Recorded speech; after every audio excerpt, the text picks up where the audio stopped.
போ போ போ.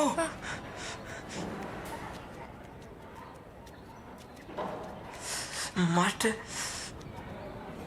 என்னடா தூக்கிட்டு இருக்காரு? சீக்கிரம் எழுப்பு.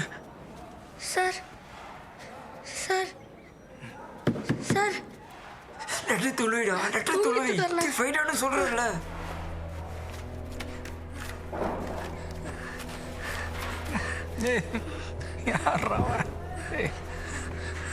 யாரும் வர மாதிரி நைட்டு ஃபோனில் பேசலாம். வா டேய் வாடா, வான்னு சொல்கிறேன்ல, வாடா.